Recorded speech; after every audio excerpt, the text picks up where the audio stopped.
que está cerca de la población.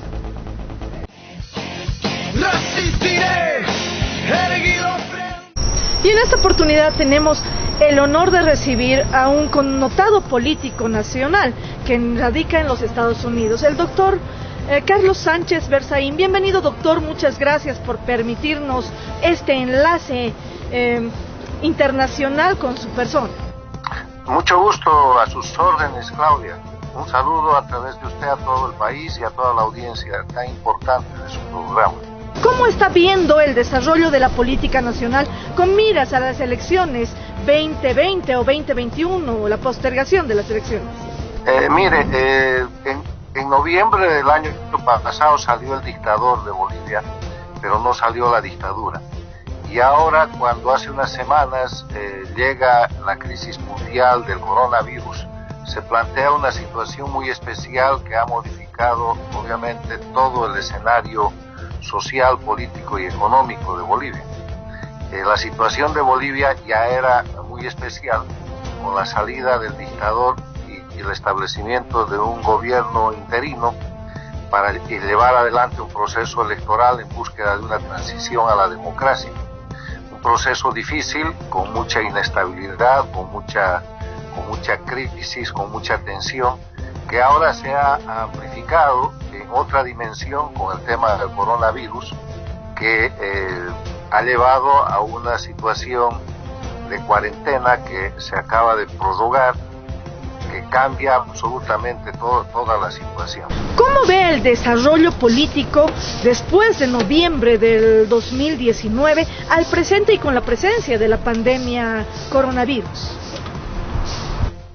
Bueno, mire, obviamente durante todo el régimen de Evo Morales, Bolivia estaba bajo el control de una dictadura castrochavista, que no es un proceso nacional, no es un proceso boliviano, un proceso transnacional articulado por Cuba y Venezuela desde principios de este siglo, que empieza a tomar forma en Bolivia con el derrocamiento de octubre de 2003, se instala con esos decretos de amnistía a Evo Morales y a sus cómplices, avanza con un proceso de falsificación de la Constitución Política del Estado. El año 2004 se falsifica en Bolivia una ley de reforma constitucional, y cuando Evo Morales llega al poder, tiene abierto el camino para hacer algo que está expresamente prohibido por la República de Bolivia, que es una asamblea constituyente. Entonces, se aplica el modelo castrochavista, y en ese modelo castrochavista lo que hace es destrozar la República de Bolivia, la liquida, crea un Estado plurinacional a través de mecanismos de fuerza, masacres, persecución a 6 gobernadores, a toda la media luna del país, un referéndum que es con fraude electoral y una serie de hechos históricos que hacen que Evo Morales instale un modelo de gobierno dictatorial para permanecer indefinidamente en el poder. Y así transcurren casi 14 años con una concentración absoluta del poder, sin democracia, sin Estado de Derecho, con presos, perseguidos, exiliados políticos y con un control absoluto de parte de Evo Morales, que disfraza la situación con esto que se vino a llamar una dictadura electoral. Y encuentra una estructura con la cual es difícil ponerse al día para confrontar una pandemia. Esos son parte de los crímenes que el dictador Evo Morales ha cometido y que lamentablemente no están siendo procesados, no están siendo acusados, porque al día de hoy Evo Morales no tiene una acusación sólida de nada. La pandemia del coronavirus debería servir para acusar su corrupción, el tráfico de médicos cubanos, la corruptela en el área de salud, además de los otros delitos que ha cometido, pero es absolutamente impune, no está enjuiciado por nada, no es verdad que él tenga un requerimiento internacional en la Interpol, eso no existe, eso es registro público, la gente puede acceder ahí. Evo Morales no está entre los bolivianos buscados por la Interpol, o sea que además de soportar una herencia criminal de 14 años de corrupción y de dictadura, estamos soportando impunidad en el área de salud, que hoy día hace crisis, pero van a venir más crisis. La crisis económica está en la puerta, la crisis regional está lista, ha dejado una bomba de tiempo en el país, que además es un narcoestado, y esa es otra crisis. porque en Bolivia existen regiones que están bajo el control del narcotráfico, donde no hay autoridad política, policial o militar o del gobierno del país que pueda hacerse respetar, porque los narcotraficantes bajo diversos rótulos están controlando con republiquetas territorios o partes del territorio boliviano. Usted tocó un tema muy importante y en este momento es uno de los temas más álgidos del haber noticioso y del haber político en nuestro país, el Chapare. La situación del Chapare, que hace unos días expulsaron a la Policía Nacional de esta región. ¿Por qué se desarrolla esto? ¿Y es en vista de tal vez el candidato del MAS? Esto es parte de lo que le estoy refiriendo. Evo Morales ha montado durante sus casi 14 años de dictadura un narcoestado. Bolivia es el país que ha subido la producción de hoja de coca ilegal de 3.000 hectáreas, que era lo que había en octubre del 2003 cuando derrocó el gobierno, a cerca de 70.000 hectáreas, incluyendo el aumento que él ha hecho con leyes infames de los cultivos de coca que se denomina legal. Ha convertido el trópico de Cochabamba, el Chapare, en el centro del narcotráfico. Para eso ha establecido un aeropuerto internacional que es Chimoré, ha instalado allá una fábrica de químicos para apoyar la producción del narcotráfico. Hay una fábrica de papel, hay una serie de industrias que sirven al narcotráfico y está demostrado documentalmente, y la fuente es el libro del periodista investigador brasilero Leonardo Coutinho, que hace una biografía de Chávez y que en un capítulo relata el puente de la cocaína, que aviones militares bolivianos han transportado cocaína desde ese aeropuerto del Chimoré hasta la terminal presidencial en Caracas, Venezuela. Hoy día estamos viviendo un interinato en Bolivia, donde ha salido el dictador, pero sigue existiendo la dictadura. Estamos en un narcoestado y hay un permanente estado de peligro contra la gente, con un poder legislativo controlado por la dictadura, con los jueces de la dictadura, son los mismos jueces que dijeron que Evo Morales tenía el derecho humano de ser candidato, los mismos jueces que encarcelaron a la gente por años después de la masacre del Porvenir, después de la masacre del Hotel de las Américas, los que fabricaron y falsificaron los casos de terrorismo en Santa Cruz, los que incurrieron los crímenes de Evo Morales, los mismos que persiguieron a toda la gente que estaba y está en el exilio. Esa es la gente que hoy día permanece en la estructura, y a eso no se le puede llamar ni transición ni democracia. La dictadura sigue y la expresión violenta de la dictadura es el tema del narcotráfico, con su centro más importante en el cuartel general de Evo Morales, la zona del trópico de Cochabamba o el Chapare. ¿Cuál sería el mejor escenario para poder desarrollar las elecciones? Y cómo ve desde su punto de vista la democracia en estos momentos tan difíciles del desarrollo de la política nacional. Mire, es un gobierno interino, no es un gobierno de transición. Empezó con la buena intención de ser un gobierno de transición, pero transición quiere decir pasar de una situación a otra. O sea, en este caso, pasar de la dictadura a la democracia. Para que exista democracia tiene que haber 5 elementos esenciales por lo menos, de acuerdo a la Carta Democrática Interamericana.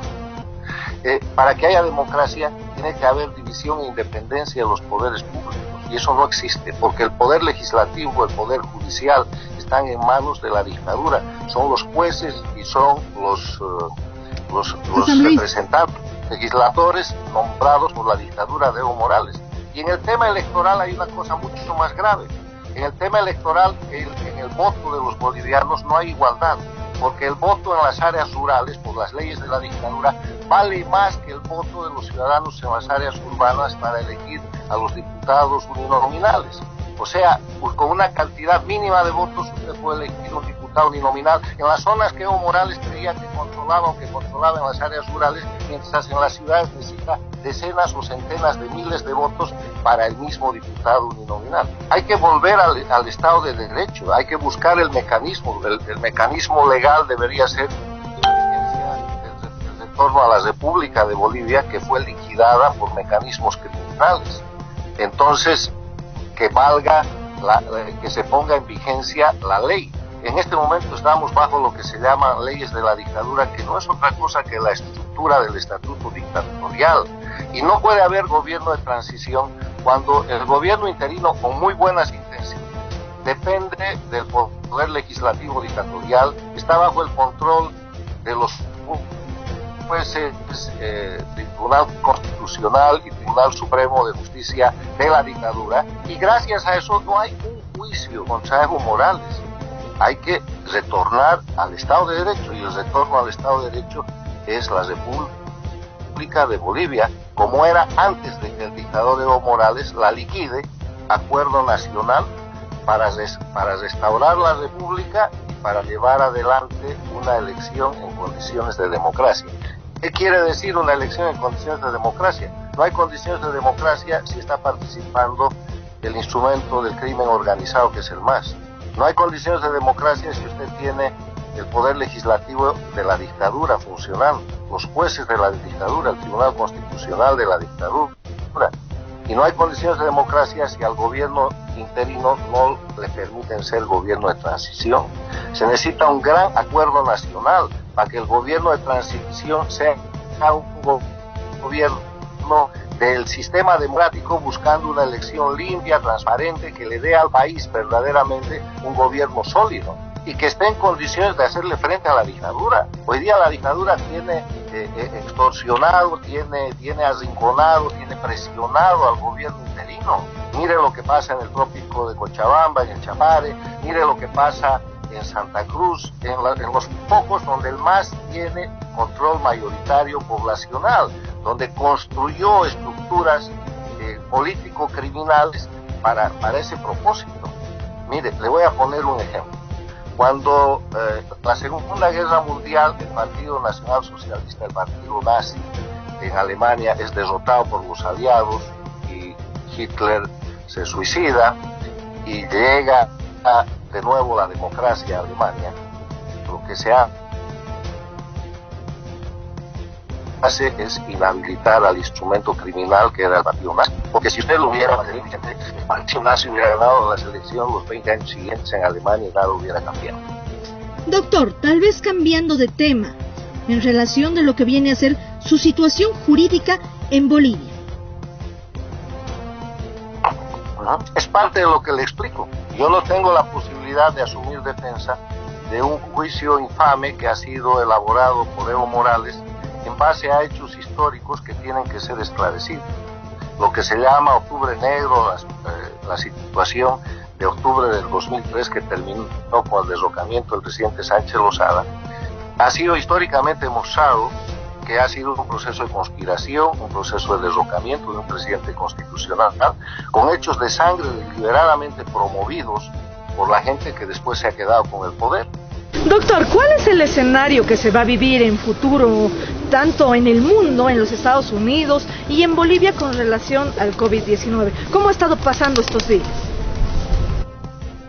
Bueno, mire, el tema de la pandemia es de carácter universal. La pandemia abarca a todos los gobiernos de la Tierra y es realmente una situación extraordinaria, en la cual, conforme se afronta la emergencia, se ha establecido que la buena estrategia está fundada en tres pilares: un pilar político, un pilar de salud y un pilar económico. Tienen que ser estos tres elementos los que configuran un buen tratamiento del tema. Se necesita liderazgo político, se necesita aporte de ciencia y de cuestiones de salud, y se necesita proteger la economía. Sobre el particular, yo he escrito mi columna de esta semana que termina, expresando que es necesario cambiar los paradigmas de la coexistencia social para derrotar al coronavirus y para poner el mundo de nuevo en marcha. Y eso es lo que ha venido sucediendo y lo que va a venir sucediendo. No podemos nosotros encontrar en 6 meses, en 12 meses o en 18 meses como mundo, como seres humanos, la vacuna al coronavirus, pero lo que no podemos hacer es mantenernos en cuarentena, clausurados y dejar que el mundo se caiga. Doctor, ¿cuál es el escenario que se va a vivir en futuro, tanto en el mundo, en los Estados Unidos y en Bolivia con relación al COVID-19? ¿Cómo ha estado pasando estos días? Bueno, lo que se ve, una de las características que tiene el mundo de hoy y que ha marcado grandemente esta pandemia es la revolución tecnológica y comunicacional que vivimos. El mundo está informado, está recontra sobreinformado, y en esa sobreinformación hay una cantidad de noticias falsas y de interpretaciones. Todo el mundo es hoy día un comunicador. Usted agarra su celular, entra en una red y ya está conectado y puede escuchar y decir lo que quiera. Y en esa dinámica lo que se ve desde el resto del mundo. En Estados Unidos se ha afrontado con mucha seriedad. Entonces no es lo mismo que Nueva York, que tiene un nivel de concentración altísimo por metro cuadrado o por el área de vivienda que existe, que un campo de área rural donde la gente vive mucho más holgadamente. Estados Unidos está haciendo uso de ese trípode, la política, la tecnología médica y la economía, y yo creo que hay que ver a Estados Unidos como uno de los sistemas que está manejando adecuadamente la situación de crisis. Tal vez un mensaje a la población boliviana, a los políticos bolivianos y a todos los que le escuchamos y consideramos que nuestro país merece cambios profundos. A la población boliviana, esperanza.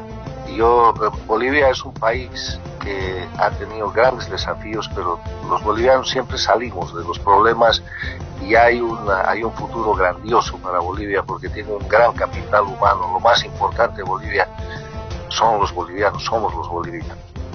A los líderes políticos, unidad frente a la dictadura para restaurar la república. No se equivoquen, la pelea no es entre los líderes políticos de la coyuntura. La pelea es para restaurar el Estado de Derecho, para volver a Bolivia a ser un país democrático, un país de gente libre, que lamentablemente todavía no lo es. Y a todos los ciudadanos y políticos la necesidad de que miremos con claridad que en determinado momento es mucho más importante el interés común que los intereses individuales.